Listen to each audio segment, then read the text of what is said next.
Hello ಮೀನಾ sir, Radha ಅವ್ರು ಬಂದಿದ್ರು. ಮೀನಾ ಅವ್ರ ಜೊತೆ ಹೊರಗಡೆ ಹೋಗಿದೆ. ರಾಧಾ? ಮೀನಾ ರಾಧಾ ಜೊತೆ ಹೋಗಿದ್ದಾಳ? ಮೈ ಗಾಡ್. ಮೀನಾ, ಇಲ್ಲಿ ಬರ್ತಿರೋ ನಮ್ಮ ಹೆಸರುಗಳನ್ನ ನೋಡಿ ನಮ್ಮ ಪ್ರೀತಿಗಿದೆ ಪ್ರತ್ಯಕ್ಷ ಸಾಕ್ಷಿ. ಆದ್ರೆ ನನ್ನ ಹೃದಯದಲ್ಲಿ ಅಡಗಿರೋ ಪ್ರೀತಿನ ನಿಮ್ಗೆ ಹೇಗೆ ತೋರಿಸ್ಲಿ? ಅದಕ್ಕೆ ನಾನು ನಿಮ್ಮನ್ನಿಲ್ಲಿ ಕರ್ಕೊಂಡು ಬಂದಿದ್ದು. ಮೀನಾ, ದಯವಿಟ್ಟು ನನ್ನ ರವಿ ನನಗ್ ಬಿಟ್ಕೊಡಿ. ನಮ್ಮಿಬ್ರನ್ನು ನೀವೇ ಒಂದ್ ಮಾಡ್ಬೇಕು ಮೀನಾ, ಪ್ಲೀಸ್. ಎಷ್ಟೋ ಜನ ಇದೇ ತರ ಮರಗಳ ಮೇಲೆ ಕಲ್ಲು ಬಂಡೆಗಳ ಮೇಲೆ ಹೆಸರನ್ನು ಬರೀತಾರೆ. ಅದನ್ನೇ ಶಾಶ್ವತ ಅಂತ ಹೇಳೋಕ್ಕಾಗುತ್ತಾ? ಹೃದಯದಲ್ಲಿ ಬರಿತೀವಿ ಅನ್ನೋದು ನೀರಿನಲ್ಲಿ ಬರೆಯೋದು ಎರಡೂ ಒಂದೇ. ನಿಮಗೆ ರವಿ ಪ್ರೇಮಿನೇ ಆಗಿರಬಹುದು.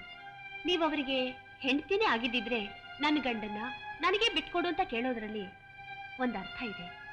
ಆದ್ರೆ ಪ್ರೀತಿಸಿದವ್ರನ್ನ ಬಿಟ್ಕೊಡು ಅಂತ ಕೇಳೋದ್ರಲ್ಲಿ ಯಾವ ಅರ್ಥನೂ ಇಲ್ಲ. ಎಷ್ಟೋ ಹೆಂಡತಿಯರನ್ನ ಇಟ್ಕೊಳ್ಳುವಂಥ ಗಂಡಸರಿರೋ ಈ ಕಾಲದಲ್ಲಿ ಮೊದಲೊಬ್ಬಳನ್ನ ಪ್ರೀತಿಸ್ತಿದ್ರು ಅನ್ನೋ ಒಂದೇ ಒಂದು ಚಿಕ್ಕ ಕಾರಣಕ್ಕೋಸ್ಕರ ಬಿಟ್ಕೊಡೋದು ಹುಚ್ಚುತನ. ದಯವಿಟ್ಟು ಹಾಗೆಲ್ಲ ಮಾತಾಡ್ಬೇಡಿ. ದೇವರನ್ನ ಎಷ್ಟೋ ಜನ ಭಕ್ತಿಯಿಂದ ಪೂಜಿಸ್ತಾರೆ. ಆದ್ರೆ ಆ ದೇವರನ್ನ ಮುಟ್ಟೋಕಾಗ್ಲಿ ಜೊತೆಲಿರೋಕಾಗ್ಲಿ ಪೂಜಾರಿಗೆ ಮಾತ್ರನೇ ಹಕ್ಕಿರೋದು. ನೋಡಿ, ಆ ದೇವರೇ ಭಕ್ತರನ್ನ ಹುಡುಕೊಂಡ್ ಬಂದ್ರೆ ಅವನ್ನ ತಡೆಯೋ ಹಕ್ಕು ಯಾವ ಪೂಜಾರಿಗೂ ಇಲ್ಲ. ನೀವೇನೇ ಹೇಳಿ, ರವಿ ನನಗ್ ಸೇರಿದವರು, ಅವರು ನನಗೆ ಸ್ವಂತ. ಅದನ್ನ ತೀರ್ಮಾನ ಮಾಡ್ಬೇಕಾಗಿರೋದು ನೀವು ಅಲ್ಲ, ನಾನು ಅಲ್ಲ. ಹಾಗಾದ್ರೆ ನಿಮ್ ತೀರ್ಮಾನ? ಓಕೆ, ನಾನ್ ನಿಮಗೋಸ್ಕರ ನನ್ನ ಪ್ರೀತಿನ ತ್ಯಾಗ ಮಾಡ್ತೀನಿ. ಆದ್ರೆ ರವಿ ಆಮೇಲೆ ನಿಮ್ಮನ್ನ ಬಿಟ್ಟು ಇನ್ನೊಬ್ಬಳ ಹಿಂದೆ ಹೋಗೋಲ್ಲ ಅಂತ ಏನ್ ಗ್ಯಾರಂಟಿ? ಈಗ ನೀವ್ ಹೇಳೋದನ್ನ ಕೇಳ್ತಿದ್ರೆ ಆದಷ್ಟು ಬೇಗ ನಾನ್ ರವಿನ ಮದ್ವೆ ಮಾಡ್ಕೋಬೇಕು ಅನ್ಸುತ್ತೆ. ಅವರಂಥ ಶ್ರೀಮಂತರನ್ನ ಮದ್ವೆ ಮಾಡ್ಕೊಳ್ಳೋಕೆ ನಾನ್ ಪುಣ್ಯ ಮಾಡಿರ್ಬೇಕು. ಛೀ, ನೀನು ಒಂದು ಹೆಣ್ಣ. ನಿನ್ನಂಥವಳಿರೋದೆ ಹೆಣ್ಣ ಜಾತಿಗೆ ಒಂದು ಕಳಂಕ. ನಿನ್ನಂಥವಳಿಗೆ ಹೆಂಡತಿ ಅನ್ನೋ ಪವಿತ್ರವಾದ ಸ್ಥಾನ ಕೊಡೋ ಗಂಡ ಬೇಕಾಗಿಲ್ಲ. ಕೇವಲ ಹಣ ಇರೋ ಒಬ್ಬ ಗಂಡಸಾದ್ರೆ ಸಾಕು. ಒಂದು ಹೆಣ್ಣಿನ ಶಾಪದಿಂದ ನೀನು ಬಾಳ್ನಲ್ಲಿ ಹೇಗೆ ಸುಖವಾಗಿರೋ ಸಾಧ್ಯ?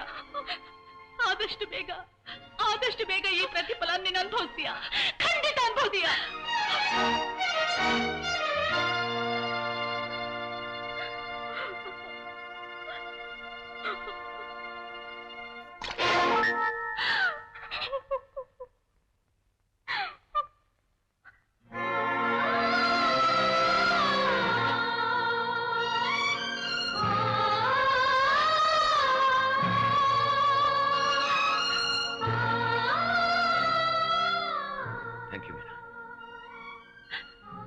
Very much. ನಾನು ನಿನ್ಗೆ ಯಾವ ರೀತಿ ಕೃತಜ್ಞತೆ ಹೇಳಬೇಕು ಅಂತಾನೆ ಗೊತ್ತಾಗ್ತಾ ಇಲ್ಲ. ನನಗೋಸ್ಕರ ನೀನು ರಾಧನ ಹತ್ರ ಎಂತೆಂತ ಮಾತು ಕೇಳಬೇಕಾಗಿ ಬಂತು. Very sorry.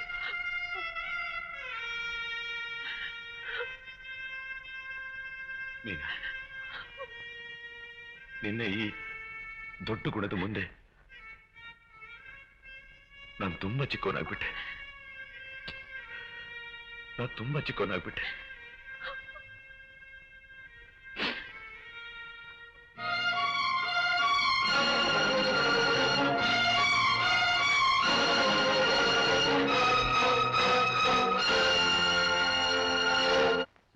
Your appointment. ಇವತ್ತು ಜೈಲ್ ಖೈದಿಗಳಿಗೆ ಊಟ ಹಾಕಬೇಕಾಗಿದೆ. ಇಂಡಿಯನ್ ಓವರ್ಸೀಸ್ ಬ್ಯಾಂಕ್ ಆನ್ಯುವಲ್ ಮೀಟ್ಗೆ ಚೀಫ್ ಗೆಸ್ಟ್ ಆಗಿ ಹೋಗ್ತಾ ಇದ್ದೀರಾ. ನಾಳೆ ಬೆಳಿಗ್ಗೆ ಒಂದು ಅನಾಥಾಶ್ರಮಕ್ಕೆ 25,000 ರೂಪಾಯಿ ಡೊನೇಷನ್ ಕೊಡ್ತೀನಿ ಅಂತ ಹೇಳಿದ್ದೀರಾ. I C.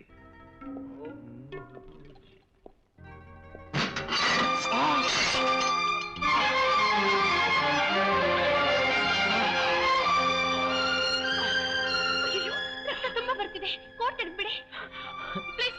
ನಾನು ಹೇಳೋದನ್ನ ಕೇಳಿ. ಅಯ್ಯೋ, ಕೋಟ್ ತೆಗಿತೀರೋ ಇಲ್ವೋ? Please please.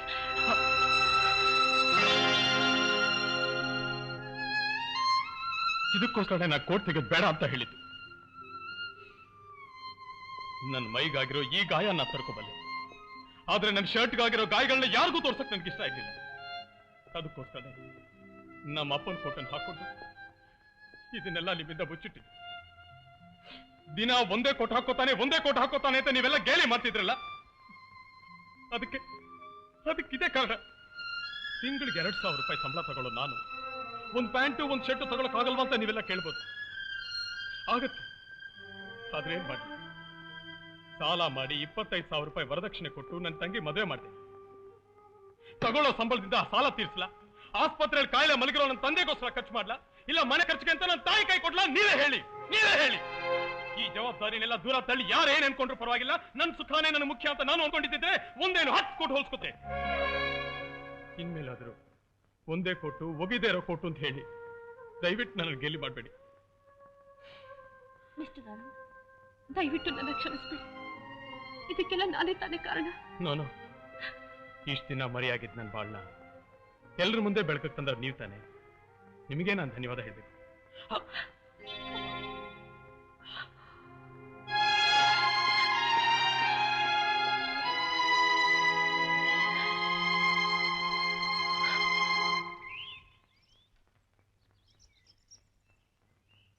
ಮನುಷ್ಯ ಎಷ್ಟೇ ಹಣವಂತಾದ್ರೂ ಕೂಡ ಕೈ ಎತ್ತಿ ಕೊಡೋಕ್ ಮನಸ್ಸು ಬರೋದಿಲ್ಲ. ಅವರಲ್ಲಿ ಕೆಲವರು ಮಾತ್ರ ದಾನ ಧರ್ಮ ಅಂತ ಮಾಡಿ ಅದರಿಂದ ತೃಪ್ತಿ ಪಟ್ಕೊಳ್ತಾರೆ. ಶ್ರೀಮಾನ್ ರವಿಯವರ ಹುಟ್ಟುಹಬ್ಬದ ಪ್ರಯುಕ್ತ ಈ ದಿನ ಅವ್ರು ನಿಮ್ಗೆ ಊಟ ಹಾಕ್ಬೇಕು ಅಂತ ನಮ್ಮ ಹತ್ರ ಕೇಳ್ಕೊಂಡಾರೆ.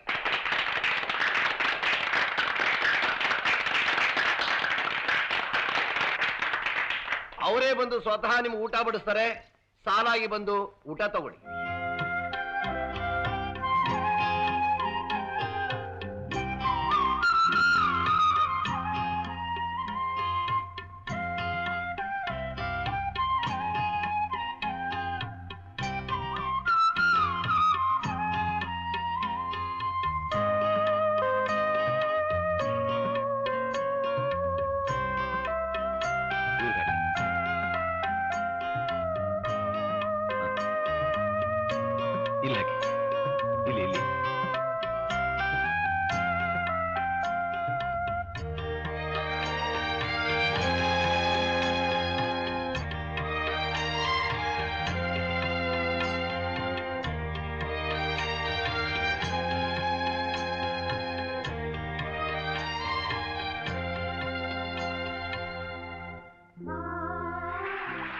ಸ್ವಲ್ಪ ನೀರು ಬೇಕು.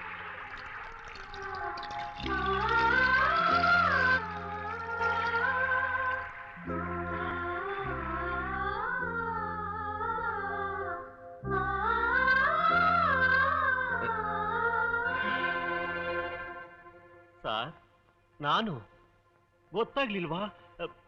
PT owner sir. PT ಓನರ?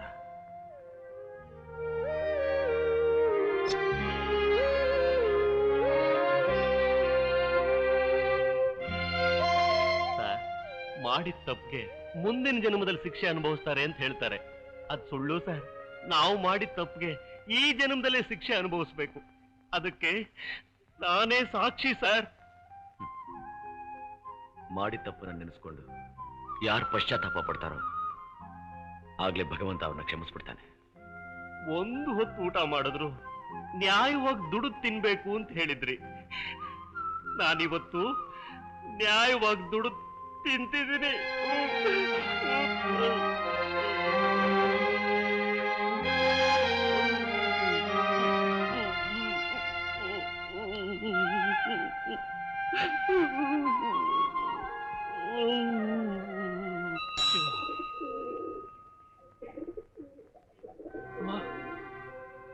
ನೀವು ಸಾಯ್ತು ನಿಮ್ಮನ್ನು ನೋಡಿ ಚೆನ್ನಾಗಿದ್ದೀರ ಅಂತ ಕೇಳೋದಕ್ಕೂ ಮನಸ್ಸು ಬರ್ತಿತ್ತು. ಯಾಕೆಂದ್ರೆ ನಿಮ್ಮ ಸ್ಥಿತಿ ನನಗೆ ಗೊತ್ತು. ಒಂದು ವಿಷಯ ಗೊತ್ತಾ, ನೀವಿರೋ ತನಕ ಮನೆ ದೇವಸ್ಥಾನ ಇದ್ದಂಗಿತ್ತು. ಆದ್ರೆ ಇವತ್ತು ಆ ಮನೆ ಹಾಳಾಗಿ ಹೋಗ್ಲಿ. ಅದನ್ನ ಕಟ್ಕೊಂಡು ನಮಗೇನಾಗಬೇಕಾಗಿದೆ? ಅದಕ್ಕೂ ನಮ್ಗೇನ್ ಸಂಬಂಧ? ನಿನ್ ಕೆಲಸ ನೀನು ನೋಡ್ಕೊಂಡು ಹೋಗು.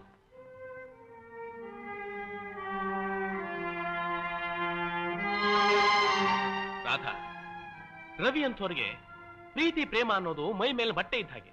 ಅದನ್ನ ಯಾವಾಗ ಬೇಕಾದ್ರೂ ಸುಲಭವಾಗಿ ಬದಲಾಯಿಸ್ತಾರೆ.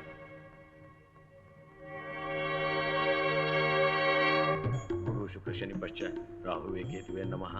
ನಮಃ ಸೂರ್ಯಾಯ ಚಂದ್ರಾಯ ಮಂಗಳಾಯ ಬುಧಾಯ ಚ ಗುರು ಶುಕ್ರ ಶನಿ ಪಶ್ಚ ರಾಹುವೇ ಕೇತುವೆ ನಮಃ ನಮಃ ಸೂರ್ಯಾಯ ಚಂದ್ರಾಯ ಶನಿಶ್ಚ ರಾಹುವೇ ಕೇತುವೆ ನಮಃ ನ ಸೂರ್ಯಾಯ ಚಂದ್ರಾಯ ಮಂಗಳಾಯ ಬುಧಾಯ ಚ ಗುರು ಶುಕ್ರ ಶನಿ ಪಶ್ಚ ರಾಹುವೇ ಕೇತುವೆ ನಮಃ ನಮಃ ಸೂರ್ಯಾಯ ಚಂದ್ರಾಯ ಮಂಗಳಾಯ ಬುಧಾಯ ಚ ಗುರು ಶುಕ್ರ ಶನಿ ಪಶ್ಚ ರಾಹುವೇ ಕೇತುವೆ ನಮಃ ನಮಃ ಸೂರ್ಯಾಯ ಚಂದ್ರಾಯ ಇನ್ನು ಸುತ್ತಾ ಇದಾರಲ್ಲ 9 ಸಲ ಆಗೋಯ್ತಾ? ಎಣಿಸ್ಲಿಲ್ವಾ?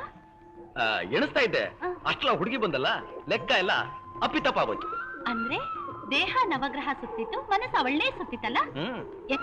ಹುಡುಗಿ ಚೆನ್ನಾಗಿದ್ದಾಳಲ್ಲ. ನಿಮ್ಮನ್ನ ಏನ್ ಯೋಚಿಸ್ತೀಯಮ್ಮ? ಏನಿಲ್ಲಣ್ಣ. ಪ್ರೀತಿ ಮಹತ್ವ ಏನು ಅಂತ ನನಗೆ ಚೆನ್ನಾಗಿ ಗೊತ್ತಮ್ಮ. ರಾಧಾ, ಜೀವನ ಪರ್ಯಂತ ನನಗೆ ಮದುವೆ ಆಗದೆ ಇದ್ರು ನಾನೇನು ಯೋಚಿಸ್ತಿರ್ಲಿಲ್ಲ.